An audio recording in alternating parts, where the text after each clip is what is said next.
What's going on, everybody? This video you're watching is my Year in Wrestling series of videos. This is the Year in Wrestling 2003 Part 3.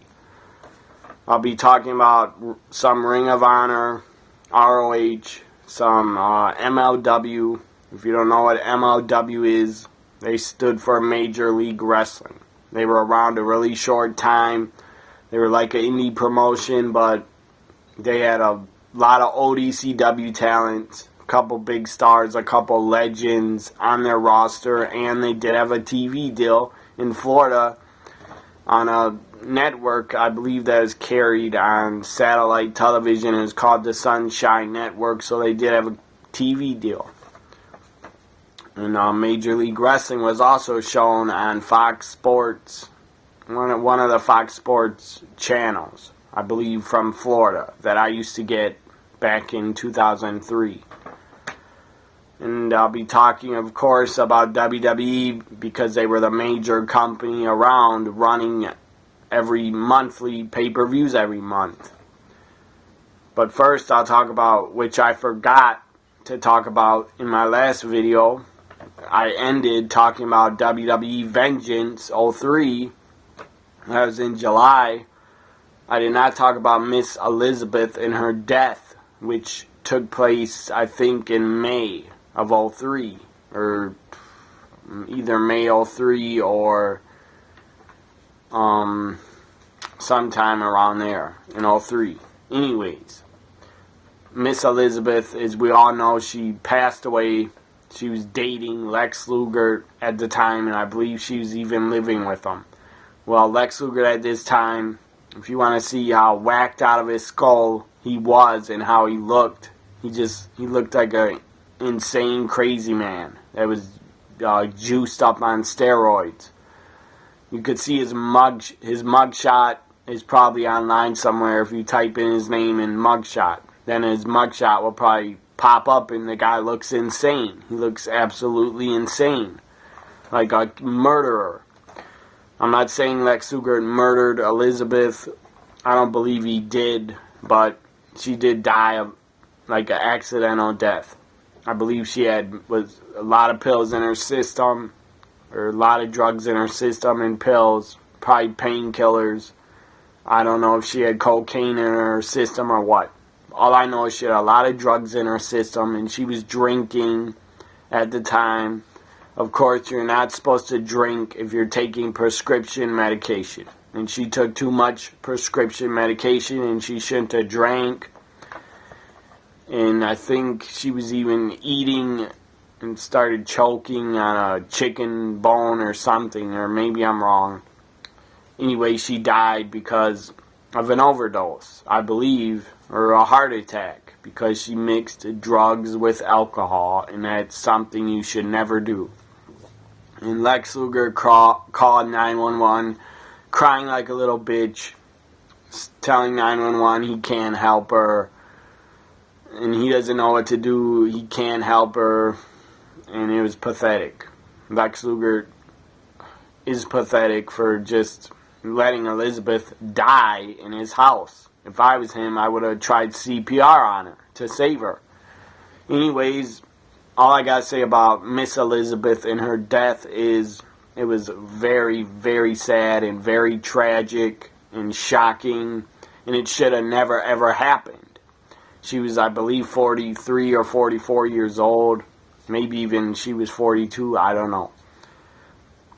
But in around 90, I would say, even 2000, when Miss Elizabeth was still in WCW for a little while, managing Lex Luger and coming out with Luger, she still looked pretty good for being whatever she was at the time. Maybe she was 38 in 2000 or something. She still looked pretty good. And of course, in the 80s, Miss Elizabeth, in my opinion, was the very first women's valet. First ever women's manager to a male wrestler. I believe she was one of the first, if not the first, female used as a manager. And she definitely took the spotlight, and she got the spotlight. Some might say she took the spotlight away from Randy Savage when she came into the WWF with him. I disagree. But Miss Elizabeth, no doubt about it, she became a huge star in the 80s. Fans loved her. I'm sure little girls looked up to her as a role model. And Miss Elizabeth in the 80s and even into the 90s, she had a gorgeous, gorgeous face. She was very, very pretty, in my opinion. She was a gorgeous woman. I'm sure a lot of fans in the 80s wish they could date her or be with her. Anyways, she was married to Macho Man for probably, I think, 9 years.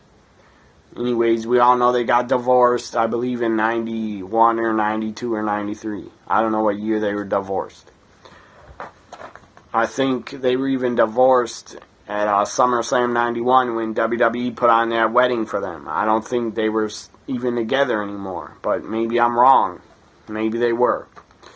So all I got to say is I was a fan of Miss Elizabeth, especially when she was managing Macho Man. She was great.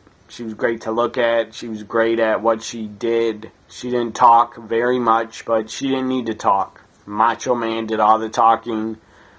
And as Macho Man was a heel when he came into the WWF and made his debut in late 85, he was a heel, so he would always talk down to Miss Elizabeth, and he wouldn't even let her talk. He would just tell her, shut up and go away or something. Anyways, very tragic. Miss Elizabeth passed away. I was a fan of hers. She was a gorgeous-looking woman, and she was definitely the first lady of the WWE. And she should be in the goddamn Hall of Fame, because she deserves it for being a pioneer.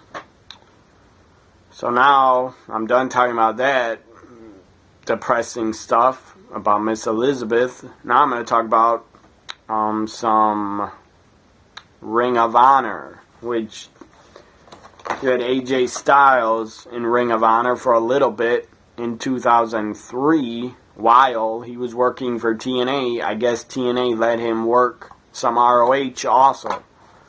And then they eventually, TNA made a lot of their talent, and they wouldn't let them work any more Ring of Honor shows. Anyways, here's a DVD of AJ Styles. Best of AJ Styles Ring of Honor DVD. Here it is, right here. Couple matches are on here from 2003. This is from March 03. AJ Styles and his tag partner, The Amazing Red, from TNA Wrestling. He was in there for a little bit in the X Division. They were the Ring of Honor Tag Champs. I believe they defended against the Briscoe brothers. Other matches, AJ took on Chris Sabin in June of 03 for the NWA title. That was a pretty good match. It took place in Ring of Honor, an NWA World title match. AJ just won the NWA World title in, I believe, June from Jeff Jarrett in NWA TNA.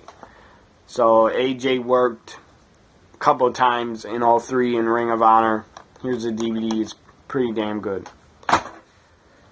Another DVD of Ring of Honor matches from 03.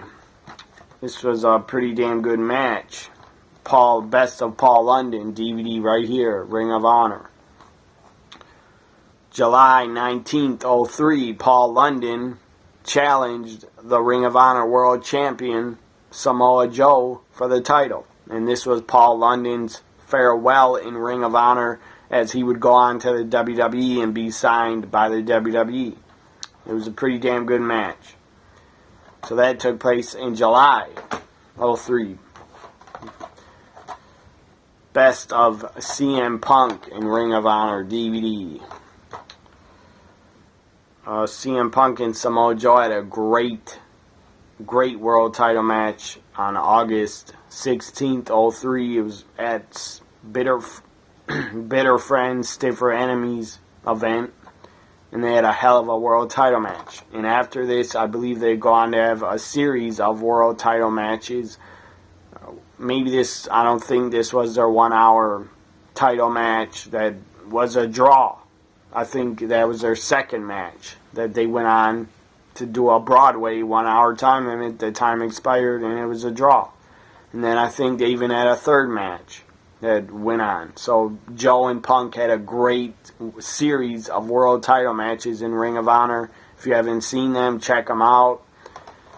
One of the matches is on this DVD, and I'm sure Ring of Honor has more DVDs put out where you can see Punk versus Joe and their rivalry and their world title matches in 03 and 04.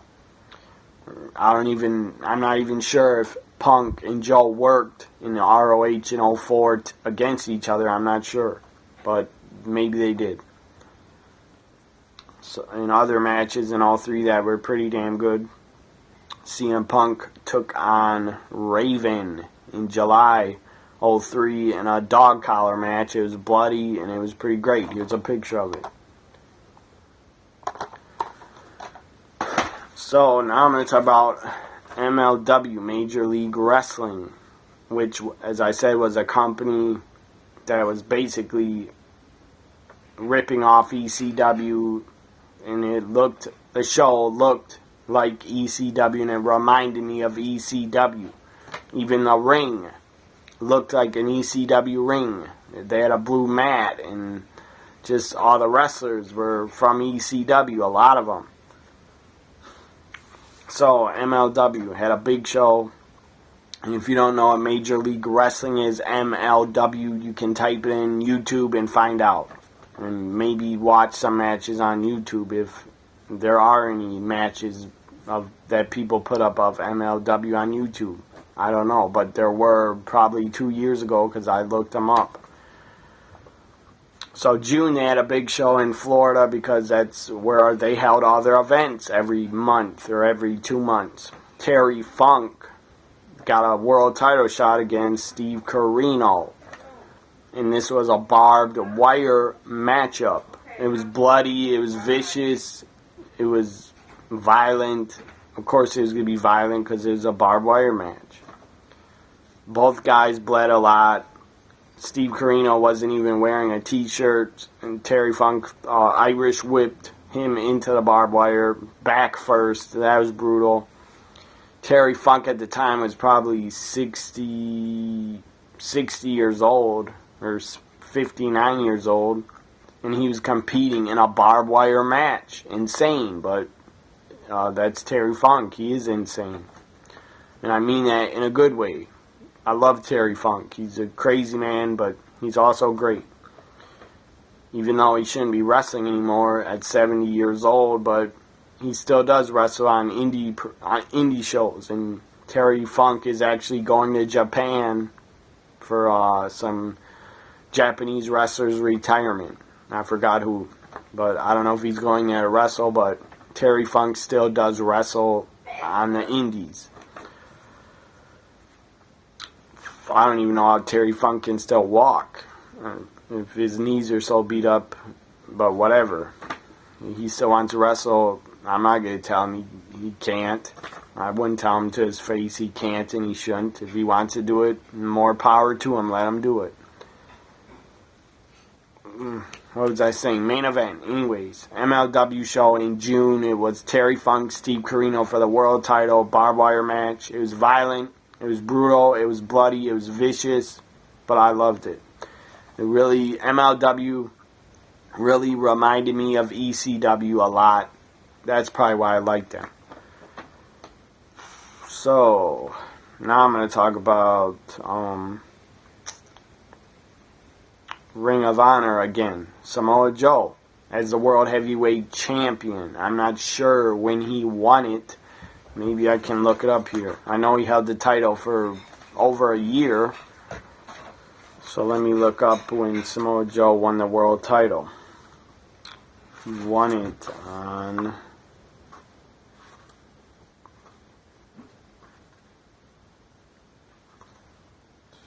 Samoa Joe won the world title on March 22nd, 03, and he held it until December 26th, 04. So that is well over a year title reign as World Heavyweight Champion. That's, let's see, 4, 5, 6, 7, 8, 9, 10, 11. That's 19 or 18 or 19 month title reign as Ring of Honor World Heavyweight Champion, I think. 12 or 21 month title reign as Ring of Honor World Heavyweight Champion. So Samoa Joe was ROH World Champ for 21 months. He was a great champion, a fighting champion, and a hell of a world champion. And him being so dominant as ROH World Champion probably got him signed by TNA, where TNA brought him in, I believe in 05, or late, or I believe in 05. TNA signed Samoa Joe and he debuted. So Joe was champion, as I said, from March 03 until December 04. Great champion, and he had a long reign as champion. He deserved it. Because I watched and I've seen a lot of Samoa Joe ROH World title defenses, and he was a great champion. So now I'm going to talk about WWE SummerSlam that happened in August 03. Matches I enjoyed and that I think are worth talking about, I'm going to talk about. But I'm not going to run down the entire card of every pay-per-view here, because then I'd be here for 10 hours. Undertaker defeated A-Train. That was a decent match. Shane McMahon, I enjoyed this. Shane McMahon defeated Eric Bischoff. That was pretty good and entertaining.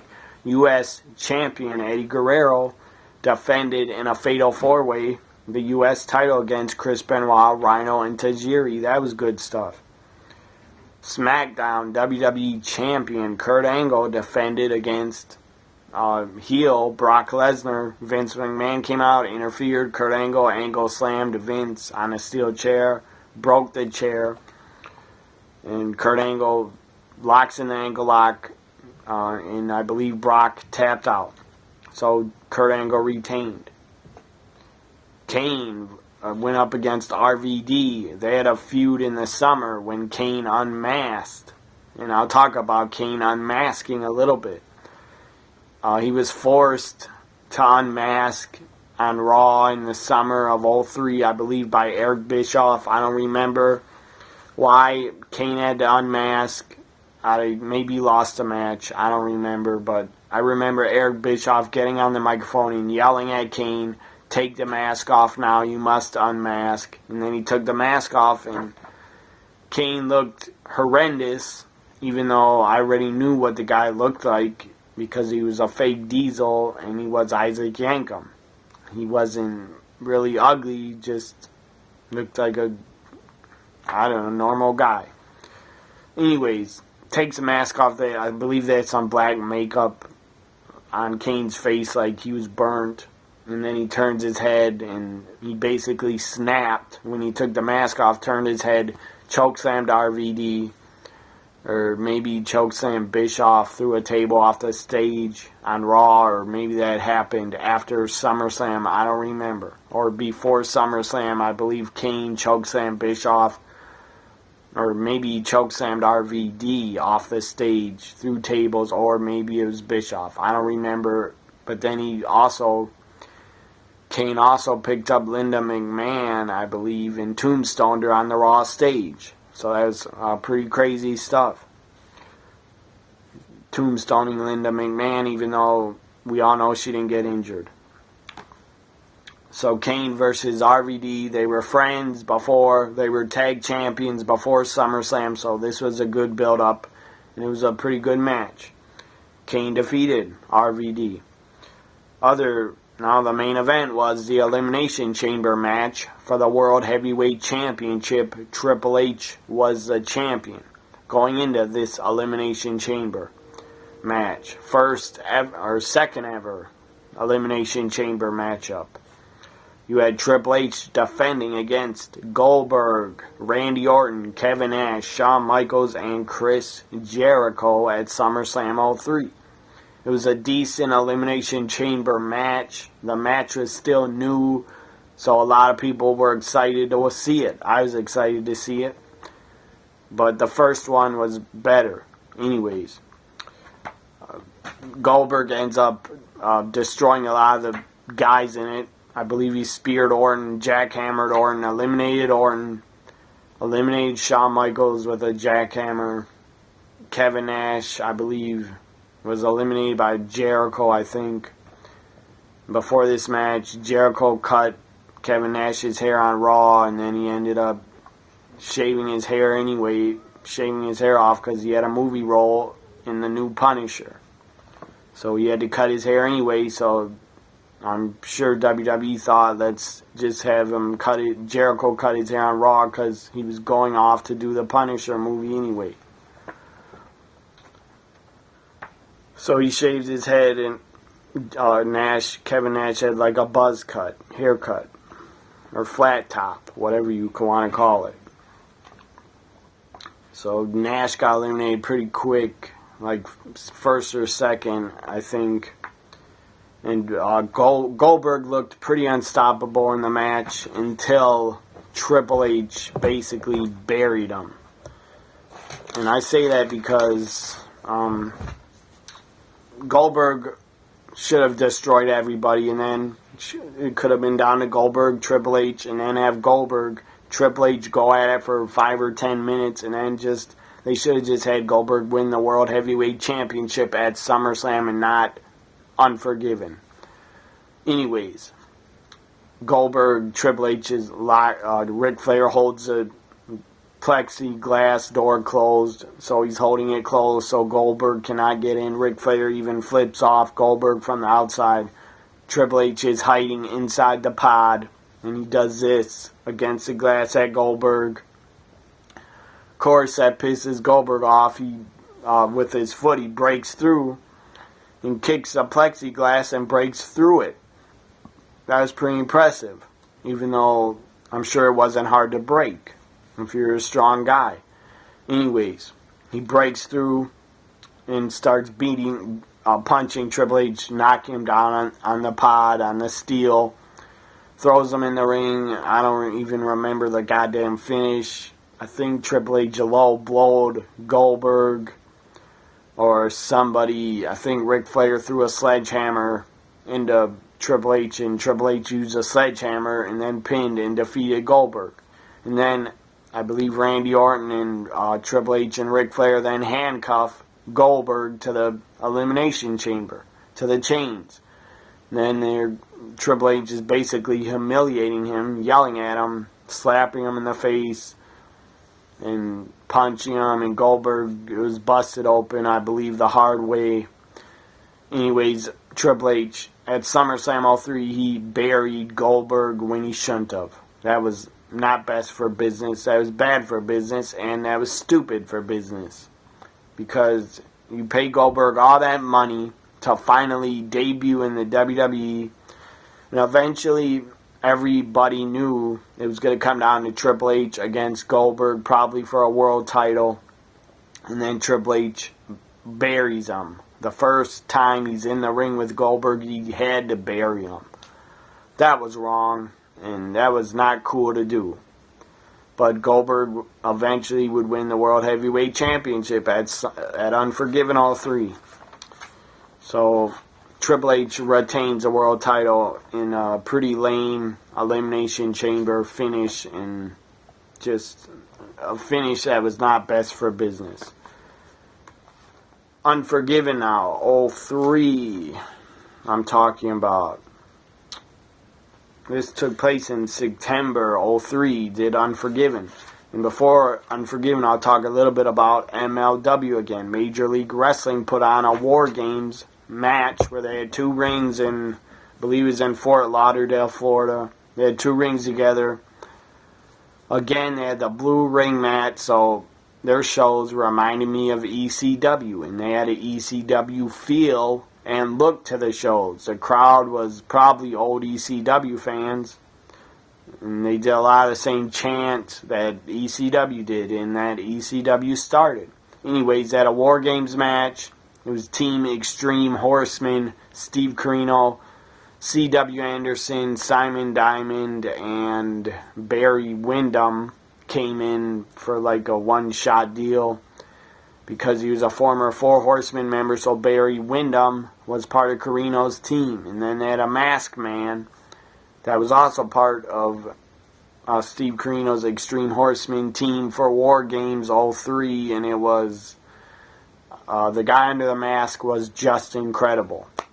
Anyways, against Steve Corino's team in War Games was a team of the Sandman, Sabu, Dr. Death, Steve Williams, Terry Funk, and I believe that's it. They only had 4 team members because their 5th team member was supposed to be Jerry the King Lawler, but WWE wouldn't let Jerry Lawler work this MLW War Games show because they found out that MLW had a television deal, so they wouldn't allow Jerry Lawler to work their show.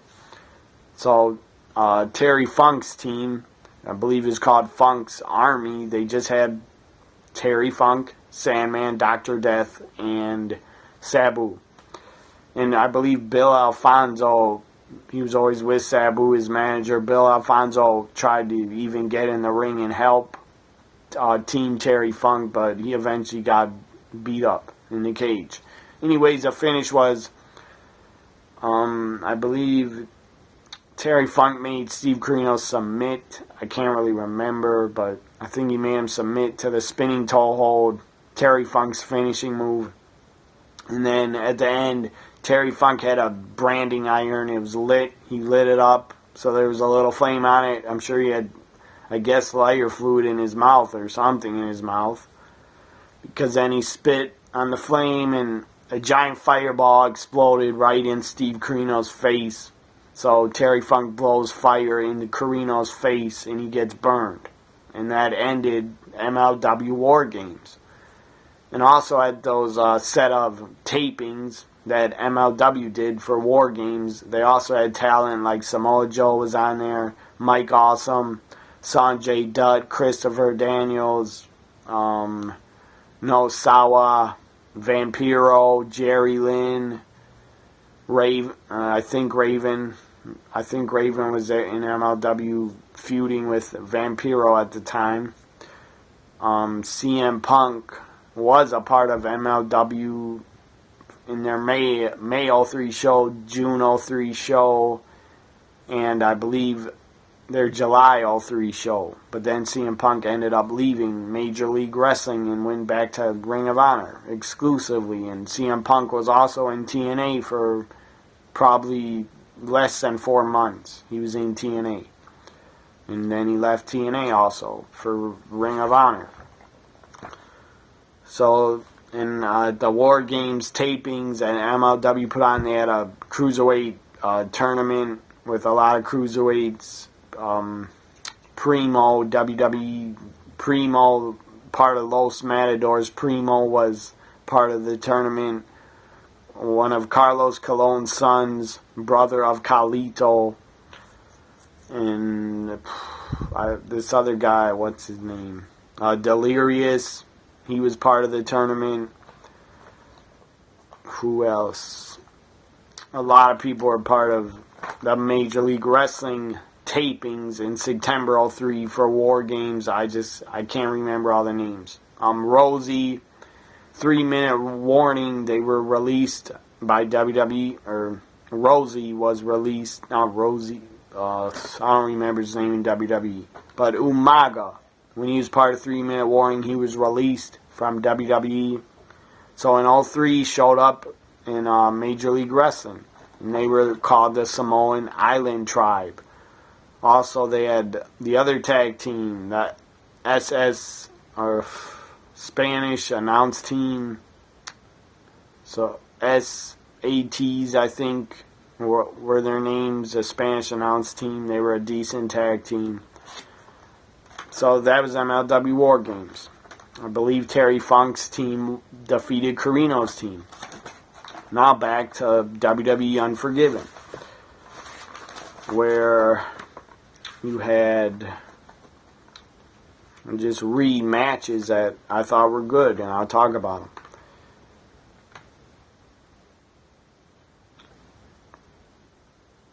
Test defeated Scott Steiner, which nobody gave a F about, after Stacy Keibler accidentally hit Scott Steiner with a chair. And at the time, in real life, Test and Stacy Keibler were dating.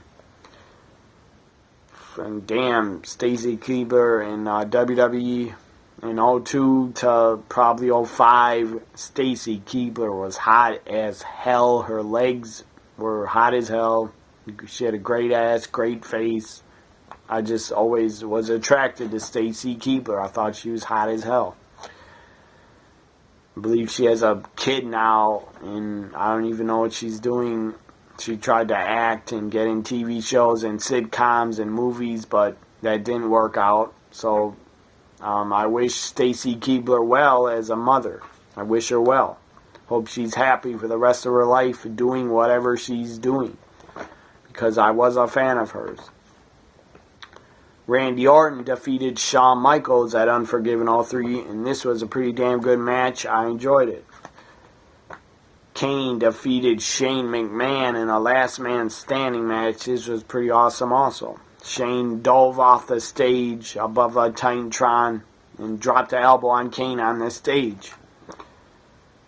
But Kane still won. And Kane and Shane McMahon, their feud would continue into Survivor Series, where they had an ambulance match. Jonathan Coachman and Al Snow, I believe they were the announced team for Sunday Night Heat. They went up against Jim Ross and Jerry Lawler and defeated them. So then Coach and Al Snow would become the new broadcast team for Raw. I don't think that lasted more than a month. Eventually, JR and Jerry Lawler would return to Raw, because they belong there. They were the voices of Raw. Now the Raw main event for Unforgiven, which was a Raw brand pay-per-view. You had Triple H defending the World Heavyweight Championship against Bill Goldberg, and finally Goldberg wins and defeats Triple H to win the World Heavyweight Championship, but he would only have it for 3 months, and he would lose it in December. Back to Triple H in a triple threat. So I was happy Goldberg won the title. It was about time that Triple H put somebody over in 03, because he didn't put over Booker T at WrestleMania 19, and he should have. And he didn't put Goldberg over at SummerSlam, and he should have. And he didn't even put his friend Kevin Nash over, and he could have. So now I'm talking about No Mercy 03. On to No Mercy. Cruiserweight Champion. This was good. Cruiserweight Champion Tajiri defeated Rey Mysterio Jr. After, I can't even pronounce their names, Akita and Sakota interfered. One of the guys, I believe Akita, was Jimmy Yang, and the other guy, I don't know who he was. But they were a Japanese team that came into WWE in 03. And I believe they were hanging around Tajiri most of the time, and then they broke Jimmy Yang apart from the other guy, and he had a god-awful stupid cowboy gimmick in like 05 and 06, I think. Maybe even 07. It was into 07 where he still had that Jimmy Wang Yang god-awful gimmick they gave him. What else happened? Zach Gowen defeated, this was a SmackDown pay-per-view, was No Mercy 03. Zach Gowen defeated Matt Hardy in a decent match. The Basham brothers, remember them? No, you don't, because a lot of people don't remember them unless you watched back then. The Basham brothers defeated Bradshaw and Farouk, or Bradshaw and Ron Simmons. Vince McMahon defeated Stephanie, his daughter, in a no DQ I Quit match. This was insane. Vince was insane to book himself in a match with his daughter. I don't think the fans, not even today, or not even in the Attitude Era, not even in the Ruthless Aggression Era, the fans did not want to see a father wrestle his daughter and beat up his daughter. Nobody wanted to see that. But it was a lot of fans were in shock during the match and quiet because they probably couldn't believe Vince was taking on his own daughter. Anyways, a lot of fans started cheering and really got on Stephanie's side and tried to fire her up. They were on Team Stephanie the entire match. Vince was hated in all three. He was really hated as a heel, especially he's pushing down Zach Gowen. On SmackDown, Vince and Brock Lesnar bullied Zach Gowen. Brock threw him down the stairs in a wheelchair. Zach Gowen was in a wheelchair, and Brock threw Zach Gowen down a flight of stairs. That was insane. And Vince was pushing down Zach Gowen, making fun of him in 03. And then he goes on to wrestle his own daughter and push his own daughter down in the ring. So Vince had a lot of heel heat. And I guess it was good because people probably did pay to want to see Stephanie beat the crap out of her old man. So I guess all the nasty heel tactics that Vince did in all three worked because a lot of fans, I'm sure, wanted to see Vince get the crap kicked out of him. So Vince defeated Stephanie. That was really the only way this match could go. It would have been not believable at all, really, to have Stephanie win. And Vince winning just gave him more heel heat. And after the match, Linda McMahon threw the towel in for Stephanie while Vince was choking her out with a metal pipe. So Vince had a lot of heat. If he would have went in the crowd, the fans would have probably killed him. Or beat him up at least. Or threw crap at him. So, and then after No Mercy at Survivor Series, Vince went into a feud with The Undertaker, where The Undertaker beat him up so bad that Vince almost needed a blood transfusion because he lost so much blood in the Buried Alive match. Kurt Angle defeated John Cena by submission. That was a damn good match. It was at No Mercy 03. Check it out on the network. But Kurt Angle basically carried Cena in that match, but Cena did pretty well for being new in the business. Eddie Guerrero, Big Show defeated U.S. champion Eddie Guerrero to win the U.S. title. This pissed me off because I was not a fan of Big Show. Still am not. SmackDown WWE champion Brock Lesnar defeated The Undertaker in a biker chain match after Vince McMahon interfered. Before this biker chain match, Brock took on Kurt Angle on SmackDown in September in a 1-hour Iron Man match. First ever Iron Man match on network television on SmackDown. Kurt Angle was a champion, I believe. And Brock and him, they had a great match in the 1-hour Iron Man match. They're both super athletes and super talents. So Brock wins the title back from Kurt in the Iron Man match on SmackDown. So that's why at SummerSlam Kurt Angle won the title, and then a month later he lost it on SmackDown. And that's why Brock was the champion at No Mercy. So now on to Survivor Series 03. I'm getting pretty tired. I want to end this video soon. First match that was a Survivor Series elimination. Team Kurt Angle, Bradshaw, Chris Benoit, John Cena, and Hardcore Holly defeated the team of A-Train, Nathan Jones, Brock Lesnar, Brock Lesnar, Matt Morgan, and Big Show in an elimination match. Chris Benoit and John Cena were the sole survivors, so Team Angle wins. And I don't understand why WWE ever let Matt Morgan go. The guy was a great talent. He had the look, but they let him go. Up next was Women's Champion Molly Holly defeating Lita. That was entertaining. Kane defeated Shane McMahon in an ambulance match. That was entertaining. What else was good? This was Team Raw, or Team Bischoff versus Team Stone Cold. If Stone Cold's team lost in the Survivor Series elimination match, Stone Cold had to retire. Was a stipulation.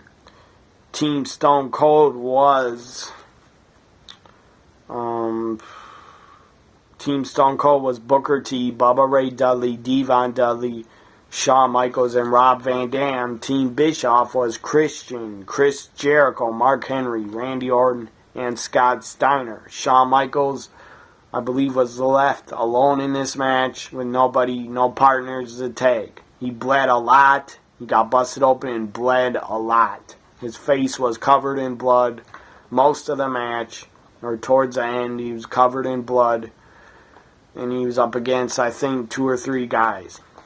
So eventually, I believe Randy Orton actually started a Survivor Series streak on winning and becoming a sole survivor, or winning for his team. Randy Orton started it in 03, and then 04 and 05, and maybe even 06, Randy Orton would win again and again in Survivor Series matches, or be the sole survivor. So Team Stone Cold loses. Stone Cold has to retire. I believe he was forced to step down as the co-general manager of Raw. And then Stone Cold got on the mic and said, "Dallas, Texas, I started here in 1989, and it's been a hell of a run." And then he goes, "Bye for now," or something like that.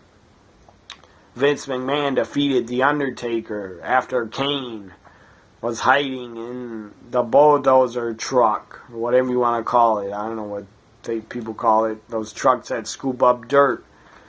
Anyways, Kane was hiding in there. Undertaker was opening the door to get in it to dump a ton of dirt they had sitting in there, to dump in the grave to basically bury Vince alive. So Taker was trying to go in there, and then Kane was in there. When he opened the door, an explosion went off.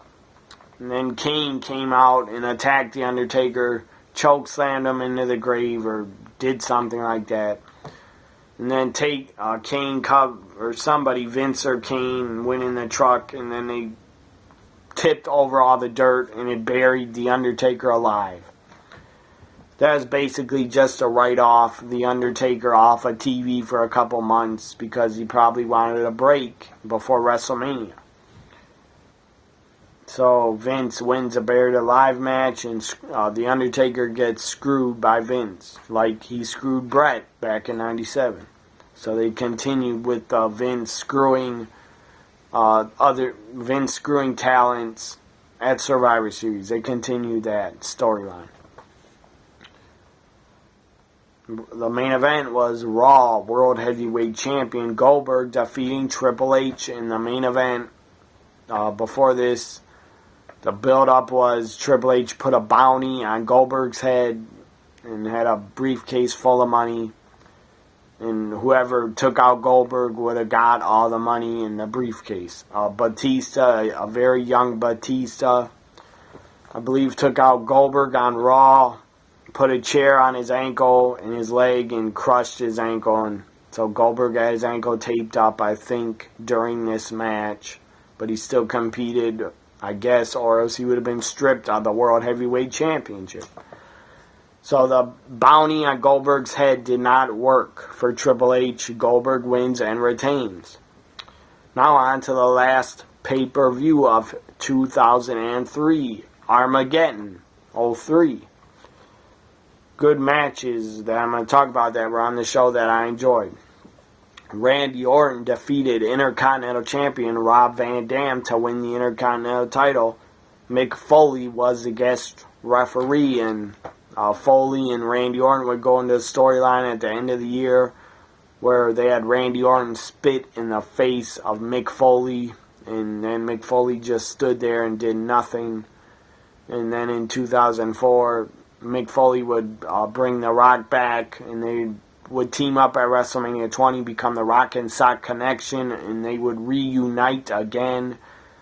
And then at Backlash 04, Mick Foley as Cactus Jack took on Randy Orton in a street fight that was pretty awesome and got pretty violent. Thumbtacks were involved, and a lot of blood was involved, and barbed wire. Man, I miss those days of WWE when they would have both guys in a street fight or no holds barred match, when they'd have both guys bleed a lot. I miss those days, but they're not coming back anytime soon. They probably will never come back. Of seeing a lot of blood in WWE again, that will probably never come back. At least as long as Vince is in control. So Randy Orton becomes Intercontinental Champion. That was awesome. And I was a fan of Randy Orton because I could see the guy was a rising superstar. He was definitely the star of, in my opinion, Randy Orton was the star of Evolution more than Batista. But WWE would eventually push both of them. And they both win world titles. This was entertaining. Intergender match. Chris Jericho and Christian were in a storyline where Jericho liked Trish, and Jericho basically played Trish where she thought she was dating him, and she really liked Jericho until she found out that he was playing her, and that Jericho and Christian had a bet that Jericho could date Trish and I guess bang her and then just dump her. So Trish heard that outside of Jericho's locker room. She heard him talking about that, and then her and Lita teamed up to get their revenge, and it was an entertaining match. But Jericho and Christian won and defeated Trish and Lita. Shawn Michaels defeated Batista. This was a good match, I thought. Shawn Michaels carried most of it because Batista couldn't carry a match in 03. He was too new to the business. Shawn Michaels made Batista look really good. Matt Hardy defeated Maven. That was not entertaining.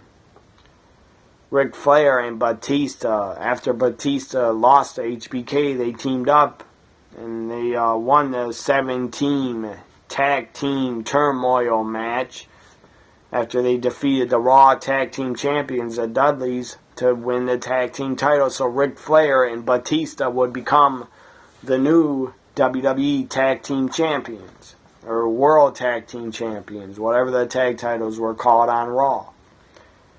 I believe they just called them the Raw tag team championships, or world tag team championships. I don't remember. I think SmackDown, their tag titles were just called the WWE tag team championships, and Raws were called the World Heavyweight or World Tag Team. Other good matches were, main event was pretty decent. Triple H defeated Raw World Heavyweight Champion Bill Goldberg and Kane in a triple threat match after he pinned I just belched. Triple H defeated Kane and Goldberg after Triple H pinned and defeated Goldberg. So Triple H wins the World Heavyweight Championship back. I kind of expected it, but I was kind of angry that Triple H just beat Goldberg and won the title back so quick. But whatever, WWE wanted Triple H to be the World Heavyweight Champion going into WrestleMania 20. And of course, we all know he jobbed and put Chris Benoit over.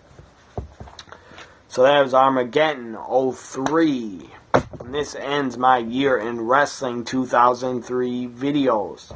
This is part 3. I'm done talking about 2003.